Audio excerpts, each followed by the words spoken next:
So, as I said earlier, this is the second conversation using one of the essays from this edition of Friends Quarterly, and you were sent a copy of that earlier today.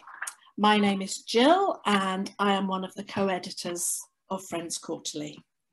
And my name's Olivia, and I'm the other co-editor of Friends Quarterly. We've been in this role since January 2020, and this is, as I say, the second of our online virtual Q&A conversation sessions with one of our writers, and hopefully there will be many more to come. And then, Mark, would you like to introduce yourself? Thank you very much, Olivia, and hello to everybody. It's really nice to be with you this evening. My name is Mark Russ. I'm a teacher, theologian, and writer. I found Quakers in my late teens, and 20 years later, I'm still trying to make sense of the presence of God in my life. I hold an MA in systematic and philosophical theology, and I've written about theology on my blog, jollyquaker.com, since 2013. I've recently finished my first book called Quaker-Shaped Christianity, How the Jesus Story and the Quaker Way Fit Together, and that will hopefully be published next year. And I've been part of the learning and research team at Woodbrook since 2015. I live in Birmingham, England, and I'm a member of Central England Area Meeting. Thank you, Mark. Okay, so we'll start briefly with a period of Quaker worship. If that's unfamiliar to you, just to describe that we will centre ourselves, or we will ground ourselves. We'll be still and quiet together. Thank you.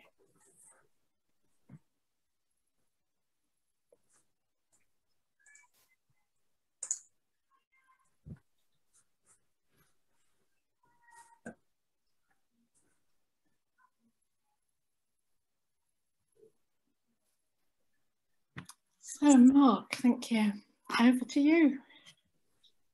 Okay, well, Mark, I think I want to kick us off with this first question.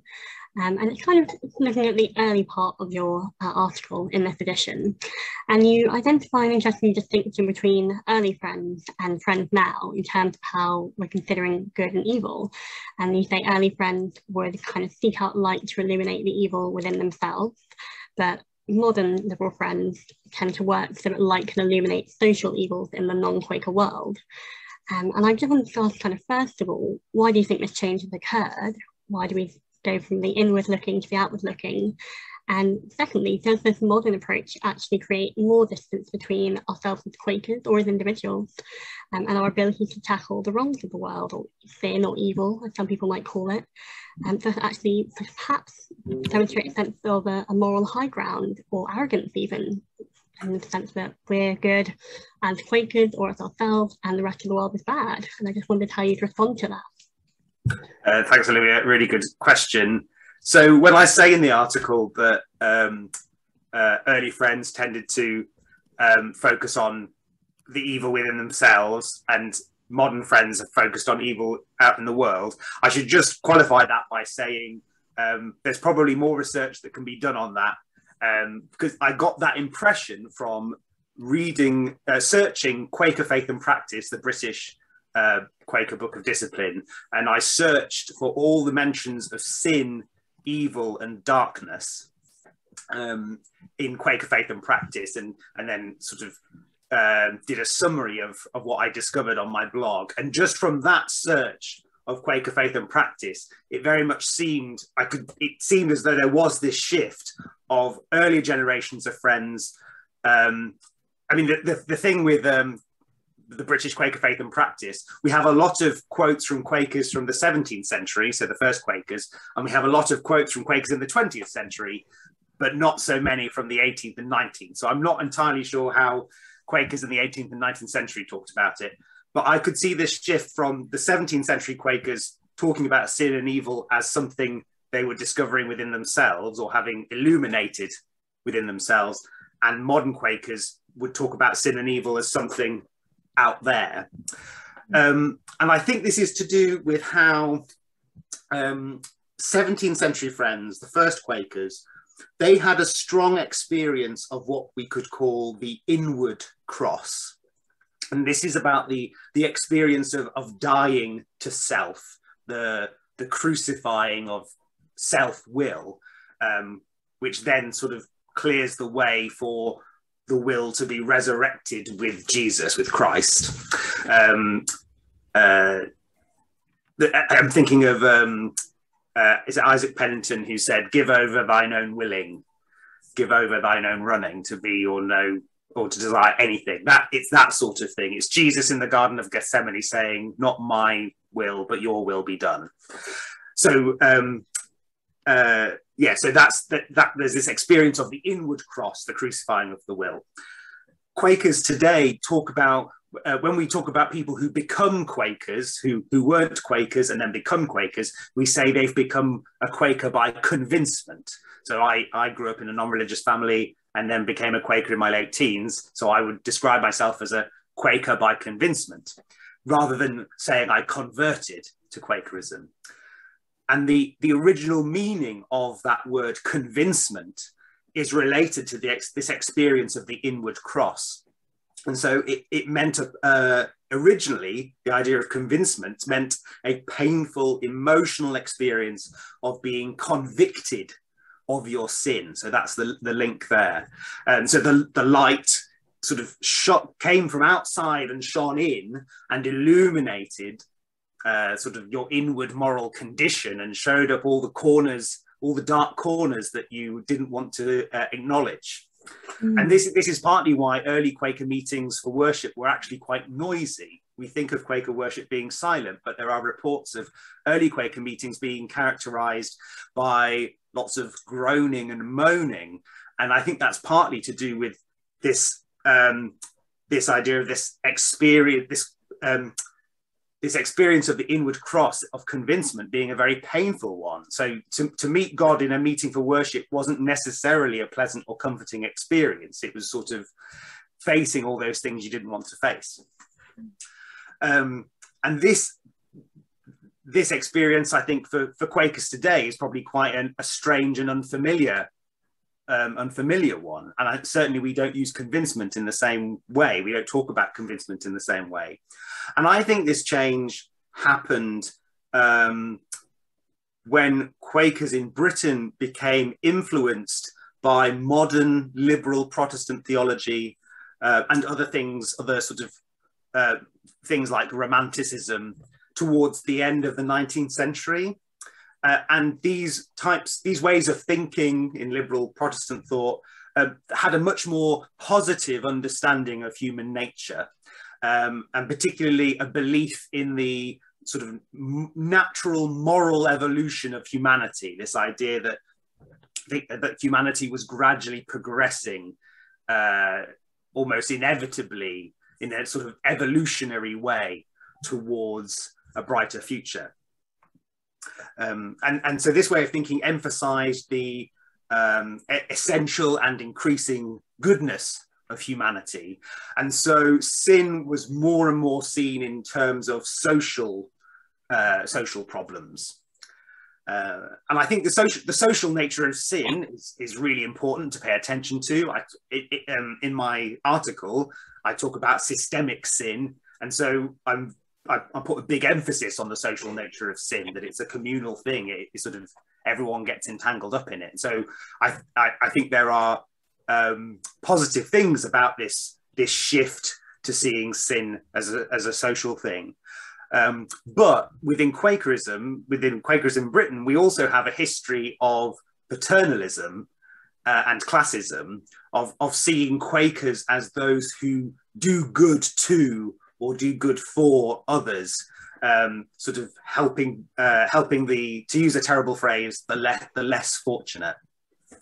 And an example of this would be in the second half of the 19th century, in Britain, there was something called the adult schools movement, where Quakers set up Sunday schools to teach working class adults literacy and the Bible.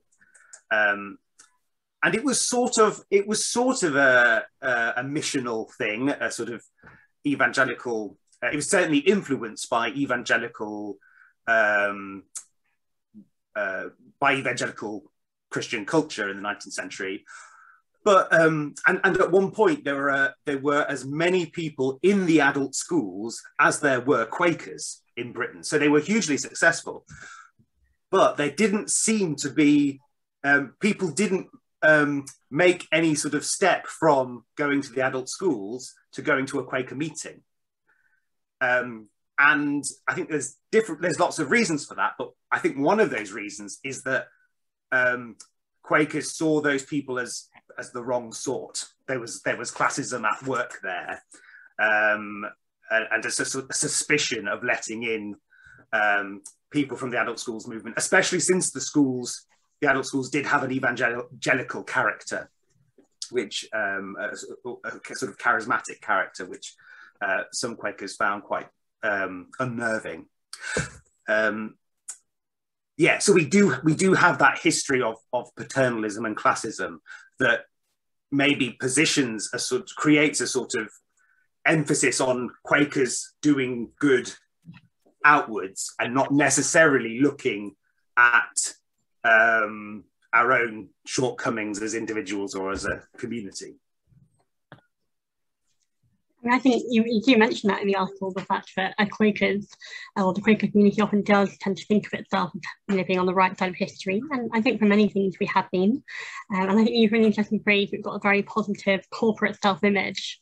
But I think you're right. I think sometimes having that can mean it's quite difficult to then do that inward work and think, how am I part of this web of distortion? How am I sort of upholding racism in the world or not working against it? Mm-hmm. And that's kind of part of the whole journey for each of us and as a society. Mm-hmm.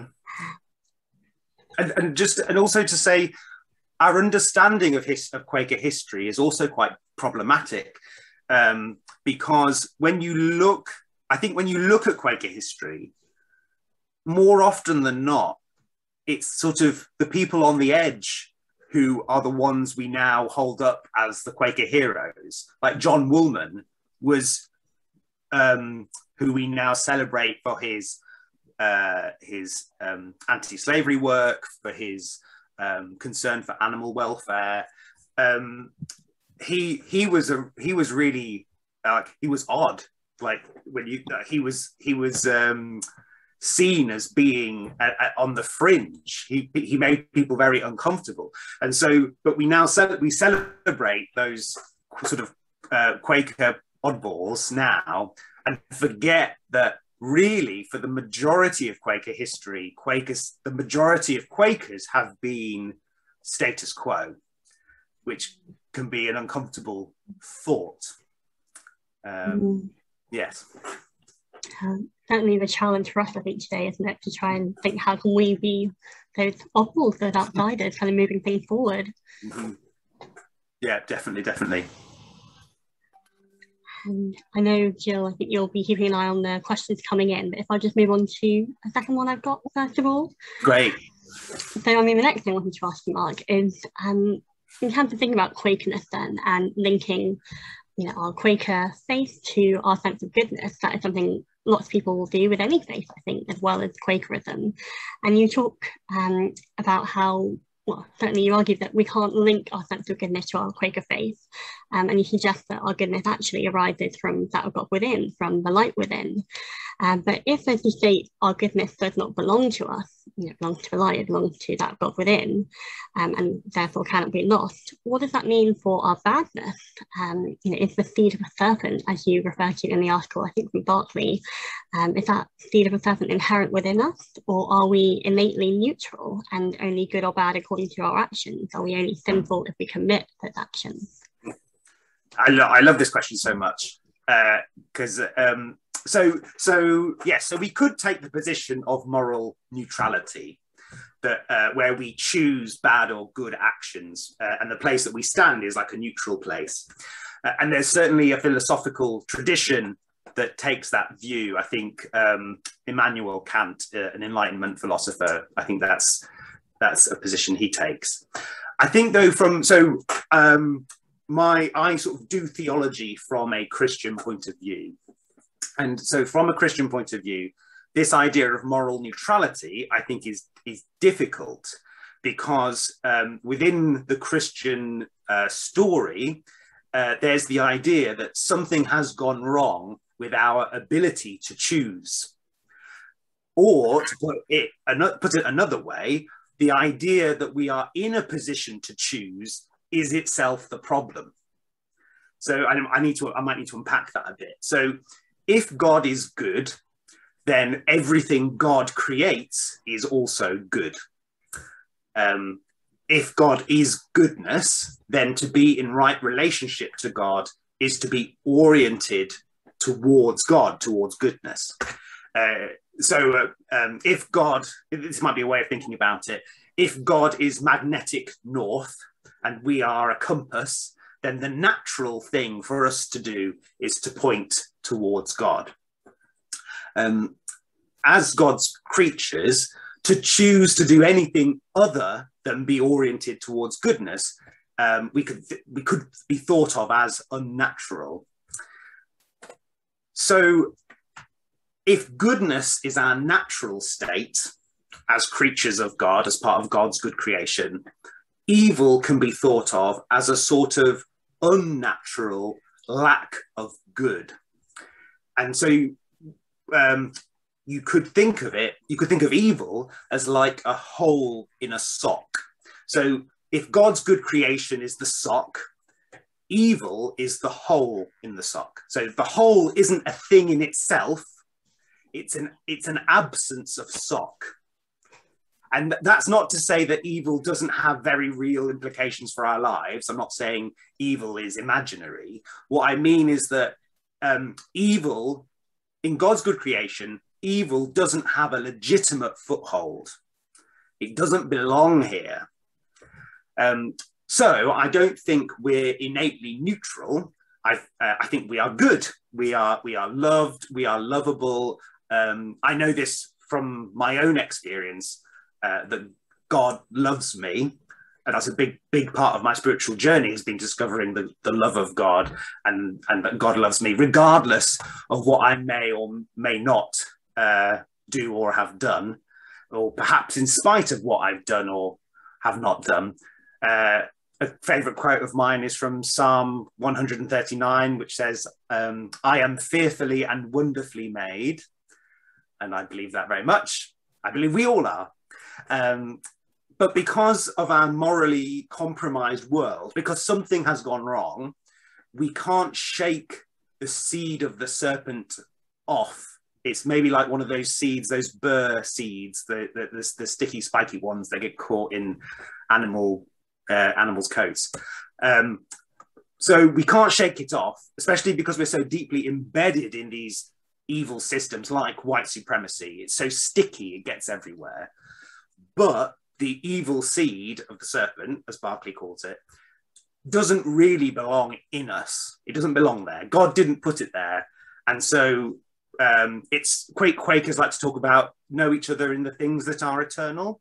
And the seed of the serpent is not one of those. It doesn't come from God. And so it's not one of the things that is eternal. So it's there. It's hard to get. We may not be able to shake it off, but it doesn't belong there. So that's how I would talk. That's how I find it helpful to talk about goodness and badness in relation to ourselves. I'm thinking, Mark, when you talk about the hole in the sock, what it is then that God invites me to do to learn how to darn better. Because clearly my journey would be about wanting to, mend the holes the whole time. And I can just imagine my socks with all these holes in them. And, I'm out there either trying to do good works or pray or, reflect on what it is that causes the holes in my socks, because I am party to that, aren't I? So thank you for that image. I will carry that with me. I wonder if I could share one of the questions that's come in from someone tonight.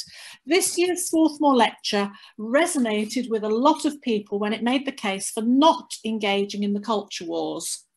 But how do we ensure kinder ground when we also want to protect everyone in that space? For example, we've now said we want to protect and welcome gender diverse people. Should we then expect them to enter a conversation with someone who wants to challenge their gender. And thinking about the hardest cases here, like when Henry Cadbury of American Friends Service Committee told a conference of rabbis in the late 20s that they should try to work with Hitler. Goodness me, what a question. So I don't think I can speak for, well, in one sense I am gender diverse, in that I'm gay, and so I do subvert people's expectations, the sort of gender norms, but I'm not trans, I'm not non-binary, so I would have to let trans and non-binary people speak for themselves in terms of what they felt able to engage with. I can speaking from my experience as a gay man, I would personally, if somebody said to me, Mark, you should engage with a homophobic person, a homophobic Quaker, I would say, no way, go away. That's not what I'm here for. In fact, one of the reasons I'm still a Quaker is because it's a community where I don't have to justify who I am and who I love. So, and if I was expected, and I have tried to go to other churches where there is disagreement about same-sex relationships, and I've realized I can't do it because it chips away at me. Yeah, and I cannot survive. I cannot thrive in a community where that is expected of me. So I would let the individuals decide for themselves, but and not expect anyone to have to be in community with people who question who they are. Yeah, I mean, it struck me that there was a risk really of Henry Cadbury exercising his white male privilege in making that suggestion, wasn't it? You know, you should be doing this. And it's always a case of what can I be doing in these situations myself? Yeah. Okay, Olivia, back to you.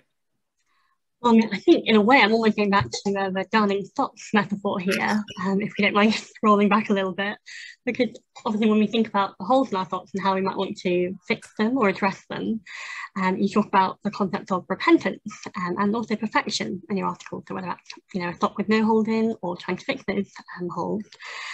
You explain that repentance starts with acknowledging the problem and then making repeated attempts to do the right thing and then aiming to continue to live righteously. But you also note that perfection in this task of living righteously and any other is a process rather than just a single outcome. So how can we keep moving forwards in our anti-racism work as individuals and society without being held back by the idea of being fallible and imperfect? And how do we still hold ourselves to account effectively in doing that and not just say, oh, well, I'm imperfect, so this is how I go, and this will just happen? And while you're thinking about your answer to that, Mark, there was a question as well from someone who said, how can we tackle our white privilege? And I think that sort of ties in with this question. Yeah. Thank you. So I think the question about like how do we move forward without being worried about being held back by ideas of being imperfect, I think that's a really good question. I'll preface what I'm going to say with saying I don't think I'm fully qualified to answer it. I think it's a question I'm still trying to work out the answer to. So I offer this very much as part of my own thinking, but yeah, I'm in a process of trying to work this out. So I would say that if we wait until we can do something perfectly, we'll never start. And also with the idea of perfection. So the Quaker understanding of perfection, the early Quaker understanding of perfection, has a lot in common with the Eastern Orthodox Church understanding of something called theosis. And theosis is about the process of becoming engodded, of becoming like God. And there's one, was it Gregory of Nyssa, fourth century bishop, wrote a book called The Life of Moses, where he takes the story of Moses in the Hebrew Bible and uses it as an allegory for the spiritual journey. And he talks about Moses going up the mountain into the cloud to meet God. And he talks about perfection, theosis, and he says that because God is infinite, because God is endless, the journey into God never ends. So there'll never be a point where we can say, right, I'm now perfect and can do this thing. Like, the journey never ever stops. So we might as well start now. So we can't wait. We cannot wait until we're perfect enough. And especially if we're the sort of person who really likes to get things right and doesn't want to look a fool. And I certainly grew up wanting to please everyone. I wanted to be seen as a good child, and so getting things wrong is very difficult for me. I think that's one of the reasons why I always struggled to learn a foreign language, another language, because I'm just too embarrassed to have a go and make a mistake. So I think it's about, as a white person tackling my white privilege, I need to keep trying to do it with the full expectation that I will repeatedly make mistakes. Hopefully mistakes that I will learn from. And part of that, I think, means learning how to apologize, which is something we aren't really taught to do. I get the sense that I think apologizing is a skill that maybe we don't spend a lot of time thinking about how to do. And also never closing myself off from learning and being corrected. So I feel like it's this weird combination of keeping myself open to criticism, which is sort of making myself vulnerable in a way, but whilst also toughening up in order to bear that criticism. And I suppose this is maybe what I'm talking about, is learning about humility, is learning how to be humble, and go, yep, I'm going to make mistakes. I'm going to try. I'm going to keep getting it wrong. I'm really hoping I'll get better, and I can't do it by myself. I mean, I think in terms of specifics, in terms of tackling our white privilege, again, I think it's something we get better at the more we talk about it, the more we try things out, the better we get at it. I'm part of a small group in my local meeting where we're reading through a book called Me and White Supremacy. And in our last discussion, we were talking about how do we challenge members of our family about white privilege. And I was reflecting on members of my family who I don't think are going to change their opinions, and whether is it worth challenging somebody who isn't going to change. And we came to the conclusion that actually it's important to challenge it, even if you don't expect the other person to change, because actually it changes us by doing it, by challenging racism, white supremacy when we encounter it. It helps us get better at challenging it. So even if it doesn't change the person you're challenging, it's something like that we have to practice. So it's very much a journey I'm on, and I don't feel I can give a lot of concrete answers of here are the things you need to do to dismantle your white supremacy. It is very much, I'm on that journey too. And I do think it very much comes back to that idea we just spoke about and what you mentioned in your article about just continued attempts to do the right thing. That is an ongoing process and always will be. It's not like you suddenly reach a point where you're totally perfect in everything you do. We will all keep making mistakes, but I guess it's just about learning from each one and trying not to make the same one again. Yeah. And someone's written in the questions, scientists tell us that race is a social construct, that there are no meaningful biological differences between humans. So when we celebrate diversity, what we call our differences, how do we do it without reifying a false assumption? Yeah, I think this is an interesting one. Because I think that's quite right. There are no like race is something we have made up.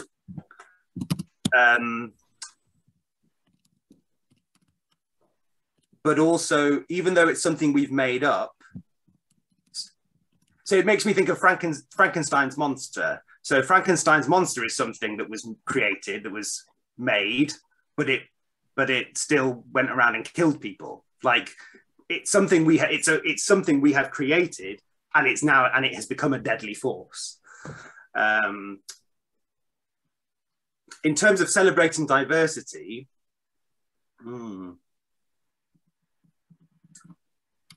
if it's in terms of celebrating who we are, then it's a tricky one. And I think one of the problems, I think it's a tricky one, and I'm not entirely sure how to answer it. I would say that Englishness, if you think of Englishness has become quite a problematic identity. And I know recently the Archbishop of York, I think, wrote an article talking about Englishness and trying to sort of salvage a sense of Englishness. But when you're a colonial power, one of the things you sort of sacrifice is your sense of identity, because really the concept of Englishness is very much tied up with whiteness. So, is there a way of salvaging a notion of Englishness that is worth celebrating? Whereas there are other identities, especially if you say Welsh identity as a so Wales not as a colonizer, but as people who have been colonized. There is a strong Welsh identity that can be celebrated. I think it's a really tricky one. I don't know whether, I feel like this is the sort of question I might ramble on and never really answer, but just to say, it's complicated. Well, thank you. And I mean, it enables everyone to have a think about it too, in their own experience, and start processing what does it mean to us when we talk about our own identity, and what identity labels are we choosing and feeling comfortable with. Thank you. Back to you, Olivia. I mean, it's actually kind of picked up by a question from earlier, which was asking, what can we do to help tackle our white privilege and work to be anti-racist? But I want to kind of narrow that down a bit more, really, for you, Mark, and ask, you mentioned in the article itself that your whiteness can compromise your ability to do theology, and you talk about the incomplete toolbox and the tools that we have kind of forgotten or overlooked. And I just wanted to ask really more specifically, in what ways do you feel your whiteness influences your theological approach and practice, and how are you working to tackle this as an individual? Yes. So I did an MA in theology, and it focused entirely on white European theology, on the white European theological tradition. And this is the standard way in which theology has been taught at universities for a long time. Certainly, in European universities and in American universities as well, I think. And as if white European theology is the norm. It's the same way when I did my undergraduate degree in music, and it was called music, and all the music we studied was by dead white Europeans. As if that was like the norm. So already so much of the material I have absorbed is centered on the experience of white Europeans. With theology, because I discovered that theology was something that I enjoyed doing when I was in my 30s, I feel like I've always been playing catch up. I'm always aware of people who've been studying theology way longer than I have. And also theology is it's a journey of discovering my own ignorance. Like, it's just, you're constantly discovering how much you don't know. And there's just so much to read, and people keep writing new books, and and something I've struggled with is a feeling that I need to know the classics in order to fully participate in the conversations theologians have. I began to collect this series of books called The Making of Modern Theology, buying them secondhand, and they're like anthologies of particular theologians, people like Friedrich Schleiermacher and Karl Barth, and they're all white men, and they're mainly German. And these are the sort of the figures who are sort of the theologians to know. And it's like white European theology has this sort of gravitational pull that's really hard to resist. And there's something self-perpetuating about it. It's, I feel, in order to take part in the conversation, I have to read all the stuff other people have written, and I'm trying to resist that. And I've spoken to other theologians who have said, just read the stuff you need at the time. Don't feel you have to immerse yourself in that stuff. And I'm trying to take that on board. Also, as a Quaker theologian, I have the problem that the theological materials of Quakerism are generally rooted in white European theology as well. Some characteristics of white theology are things like detaching theology from actual practice, so being quite abstract. Plus, there's the idea that you can do pure theology that applies to all circumstances, theology that somehow sits above history and place, and then can be applied at all times. And this sort of universalizing, taking the white European male experience and applying it to everybody, is very much a problem of white theology. So I'm trying to address these problems by paying attention to Black theology. Black theology is a global thing, but it started in the United States, and an awful lot of Black theology is written in the United States. And Black theology has really helped me to see that all theology is contextual. All theology is people responding to particular problems in the time and place that they find themselves in. So something like Augustine. So Augustine of Hippo was a 4th century bishop, incredibly influential on Christianity in Western Europe. He, one of the things, when I was doing my MA, I read his treatise on baptism, because I was writing an essay on how the relationship of the Spirit to water in baptism. Augustine wrote this treatise on baptism, and it was from this treatise, and as well as other things, that comes his idea of original sin in terms of babies need to be baptized in order to rid themselves of the sin that the idea that we're born guilty. And as I read this, I sort of discovered that Augustine was basically trying to justify something that the church already did. So the church that he was in baptized babies, and he was trying to find a way of justifying it. And so because baptism has to do some sort of cleansing, if we're baptizing babies, they must have something that needs to be cleansed. And so he's responding to a particular situation. He's trying to justify a particular practice that his church did. And that's what all people who do theology do all the time. It's what we all do. Theology is actually a very ordinary activity. We all do it when we try and make sense of our religious life, of our religious experience. Even if you might not think you're doing theology, just simple questions like, for Quakers, why do we have the chairs in a circle? If we try and answer that question, I would say you're doing theology. So all theology is contextual. And because theology is contextual, theology also needs to be practical. It should help us to answer the problems we face in our everyday lives, and in our worship, it should help us to understand our religious lives better. And then, because theology can't be separated from context, it can't be separated from the time and place we find ourselves in, that means theology also needs to be political. And by political, I mean power relationships. Theology needs to address power relations in all areas of our lives.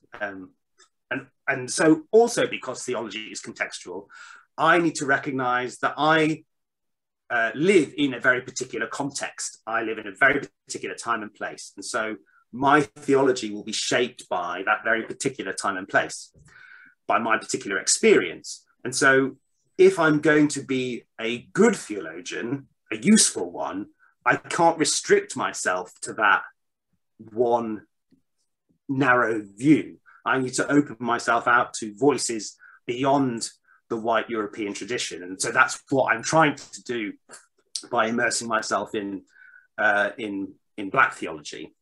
There's also, I think so there's that immersing myself in Black theology. Recently, one of my favorite Black theologians, Kelly Brown Douglas, put out a challenge saying, Black theologians don't exist in order to fill the gaps in your knowledge.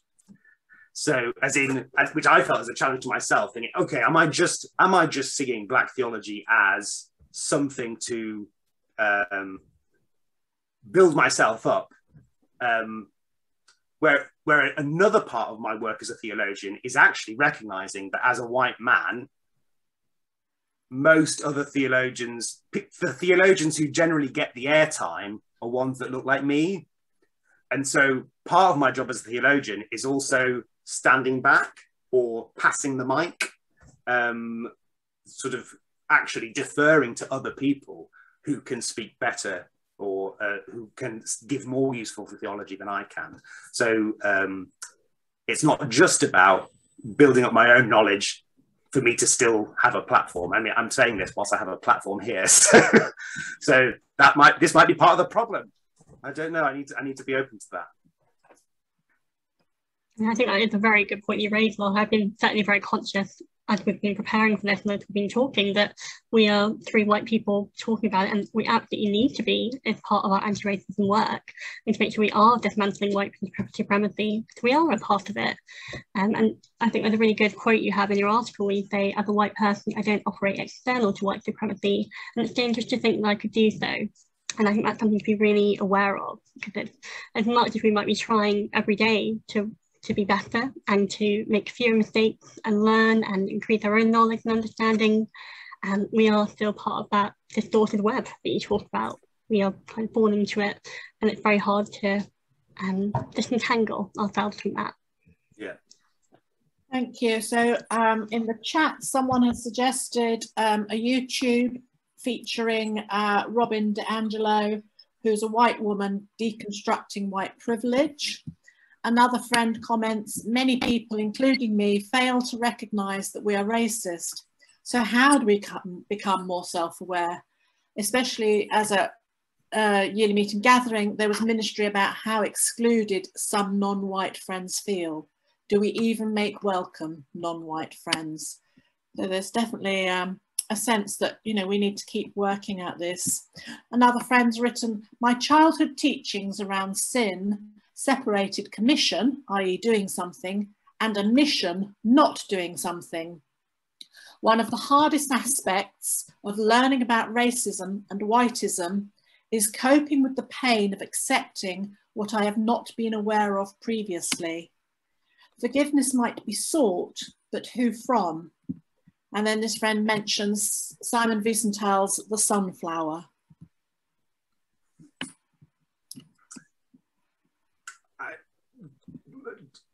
Yeah, just two thoughts. One is, so this is talking personally. So one of the things I have realized whilst exploring anti-racism is realizing how white my world is.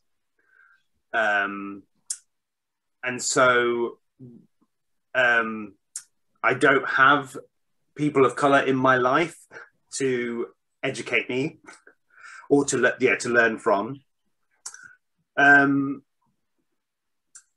So I think one of the things I've tried to do is to really pay attention to things like what books do I read, what podcasts do I listen to, what films do I watch, how can I sort of redress the balance in terms of what I absorb. What's that advice and query about? Let me just find it. It's one near the end. Oh yeah, so consider number 39, consider which of the ways to happiness offered by society are truly fulfilling and which are potentially corrupting and destructive. Be discriminating when choosing means of entertainment and information. So be discriminating in terms of, okay, am I just reading books written by white people or things like that? So, because I think that's a way in, because also, people of colour have been talking about their experiences for a long time, for decades, centuries. So there's no shortage of information out there to absorb, to immerse ourselves in. I feel like there was maybe another question that I've forgotten, but well, I think that's a helpful pointer. So we make choices, don't we, about how we use our leisure time, how our social media feeds us, and we can make choices to go into spaces that are perhaps less comfortable and less familiar. And also, I think I want to make a point about, I think a really important discovery for me was it's not about us feeling better about ourselves as white people. When I say us, I mean white people. So it's not about myself as a white person feeling better about myself. It's not like I'm not doing anti-racism work in order to feel like a good person, because I'm already a good person, because I'm part of God's good creation, and nothing I can do can make me more good like that. So what we want, what the aim is of anti-racist work is the liberation of is justice for the victims of racism, the people who suffer racism. It's just justice for them is what's important, not as a white person how I feel about myself. There's a wonderful podcast I listened to called Nice White Parents, and in this podcast it was about a school in New York State that was set up specifically to be a racially diverse school. And what this podcast looked at was how the power of white parents to shape the agenda in a school.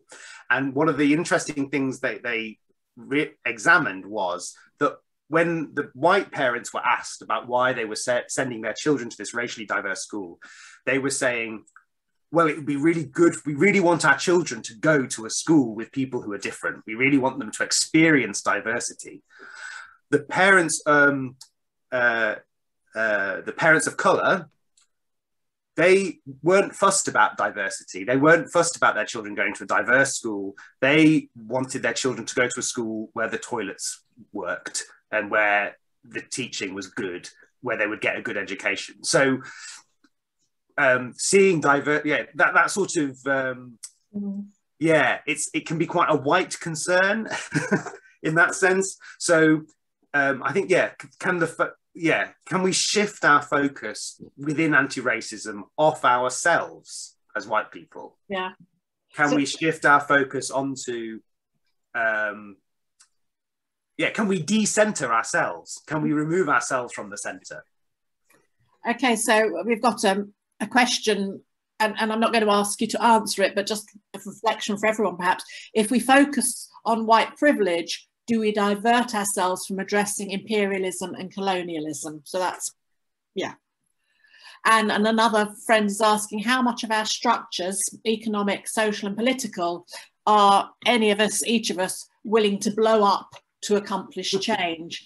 So that's a bit about how much of my comfort am I willing to let go of in order to make the world a more equitable place? And that then comes to another question.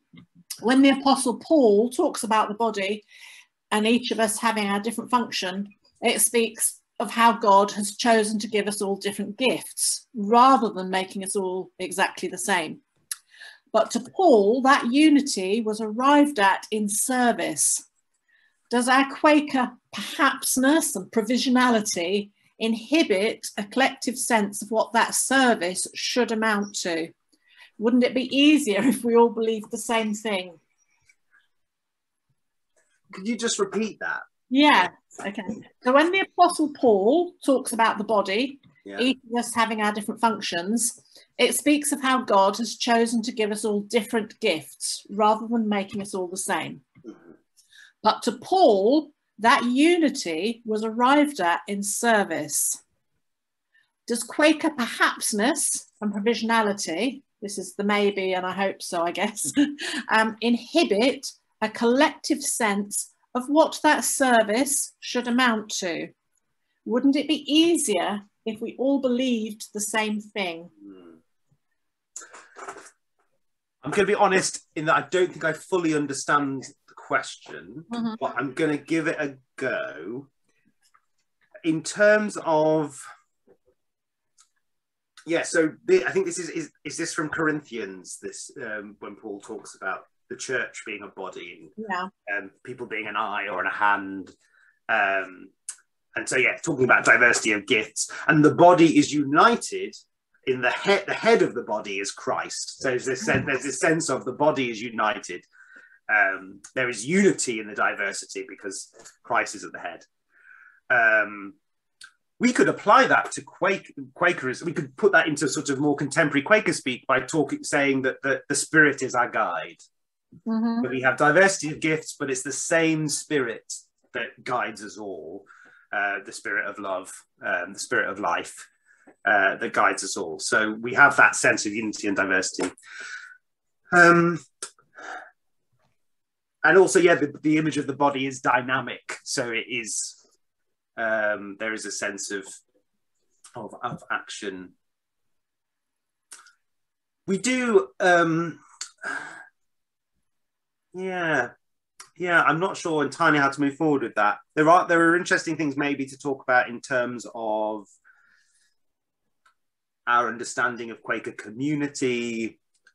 Are we a group of individuals that do our own thing and then come together to worship, or do we act as a Quaker community, as an organism? I think one of the things that came out for me from yearly meeting gathering, from the session on anti-racism, was a sense of Quakers need to work more with other people.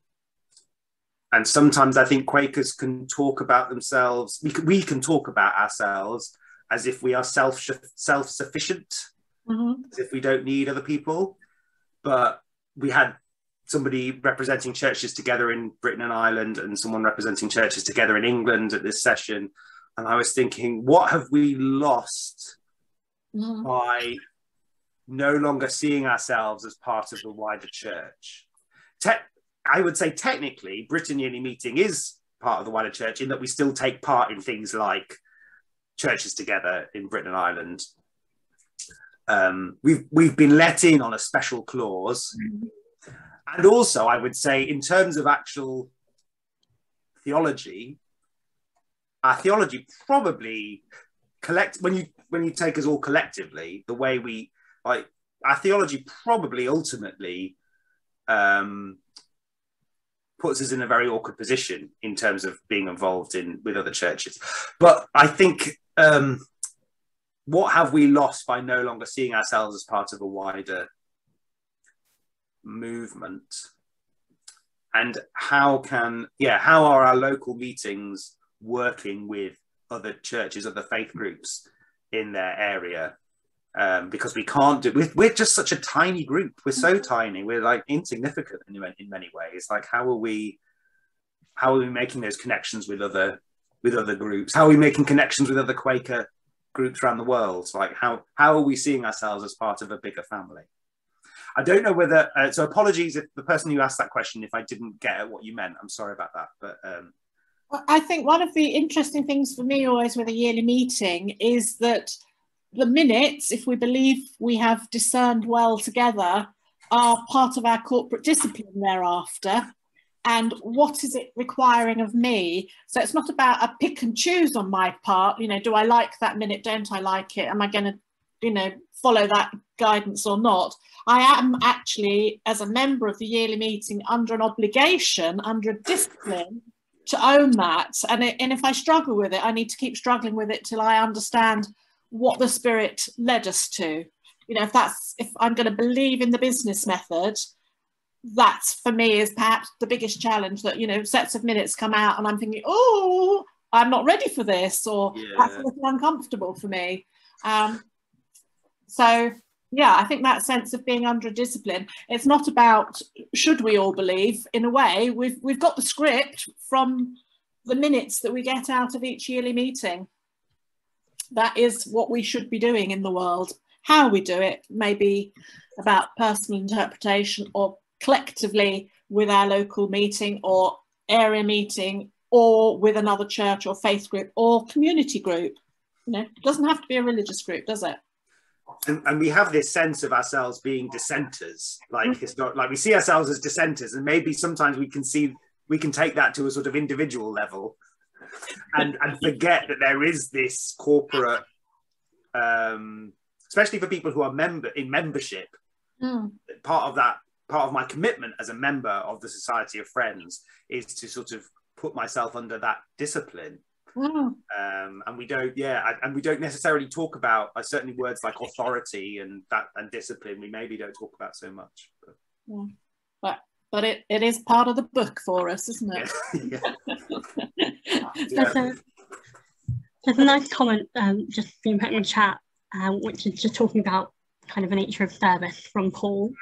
And I think it's probably quite a nice way to sum up in a way kind of everything we've been talking about this evening.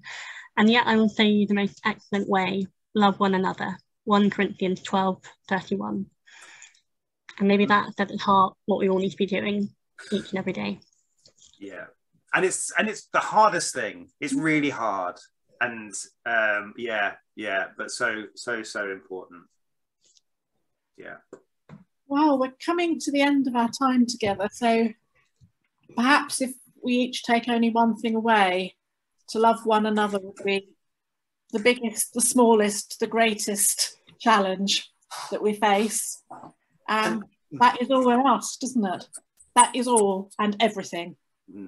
And specifically, what does it look like to love the people who the world positions as our enemies?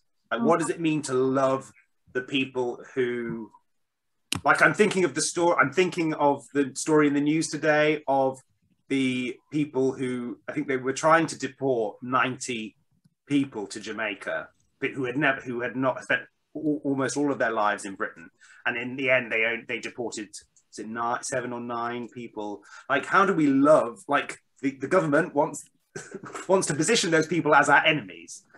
How do we love them? Like, it's really hard. Thank you. So whenever we notice a prejudice in ourselves, perhaps that's where we can do a little bit of work. What would love look like for me to move from that position of privilege? So, Mark, thank you very much. And thank you for all the questions that have been fielded this evening. Would you like to talk a bit, Mark, about your course in January? Oh, yes. So if you've enjoyed, if you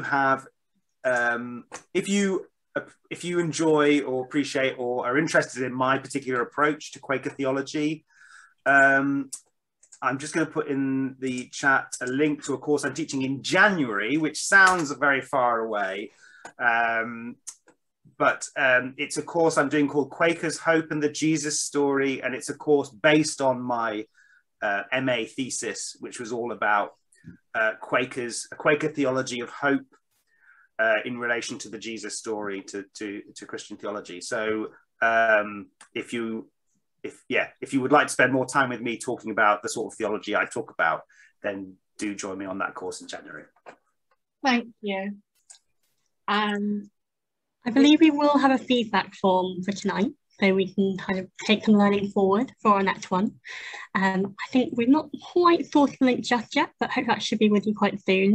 And I'm sure we can arrange to have that sent out to you by email if there's any trouble getting it through on the chat tonight. But when you do get that feedback, do let us know what you've enjoyed about this evening, what you think could be better for next time, anything you think we could pick up on. Do give us any feedback, it'd be most appreciated. And actually, just speaking of next time, we do have one in the diary for another Q&A session with one of our writers for the next edition of Brand Courseling. And that is in the diary for Wednesday, the 10th of November, 2021. And the edition is talking about truth and truth decay. So if you'd like to come to another one, we'd be delighted to have you there with us. So put that date in your diaries now, friends.